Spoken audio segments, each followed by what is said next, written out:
మీకు ఒక పండు చూపిస్తాను. ఆ పండు చూడండి ఎంత బాగుందో. మామిడి పండు, బేనిస్ పండు అంటారు దీన్ని. మీ సైడ్ ఏమంటారో నాకైతే తెలీదు. మా సైడ్ అయితే బేనిస్ పండు అంటారు. చాలా అంటే చాలా తీపి బాగున్నది. అదొక్కటి వచ్చి 70 గ్రాములు ఉన్నదనమాట. చాలా తీపిగా ఉన్నది. తింటా ఉంటే చాలా రుచి అనిపిస్తున్నది. చాలా రోజులైందిగా తిని మామిడి పళ్ళు నేను ఇంతకుముందు వచ్చేప్పుడు కూడా మామిడి పళ్ళు తినలేదనమాట. ఈ దెబ్బ అయితే మామిడి పళ్ళు అయితే ఇష్టంగా తెచ్చుకున్నాను అనమాట. ఎన్ని కేలు తెచ్చుకున్నాను, కేజీ ఎంత పడినాయి అది నెక్స్ట్ వీడియోలో అయితే పెడతాను.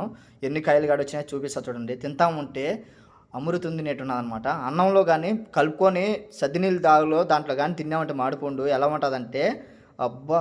ఎందుకిలా స్వర్గంలోకి పోయినట్టు అనిపిస్తుంది అనమాట. అంత రుచిగా ఉంటుందన్నమాట. మీరుగా ట్రై చేయండి అలాగే.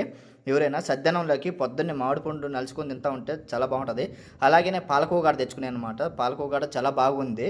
ఇలాంటి పాలకోవ మీరు తినుంటే కామెంట్ చేయండి. నాకు భలే ఇష్టం అనమాట పాలకోవ తినాలనే కూడా. అంటే పాలు పెరుగు తినను కానీ ఇలాంటి పాలకోవ అయితే తింటా ఉంటే చాలా బాగుంటుంది. పూజ చేసుకున్నాను ఇప్పుడే. పూజ చేసుకుని అటుకులు అవి పెట్టుకుని పూజ చేసుకుని తింటా ఉన్నాను.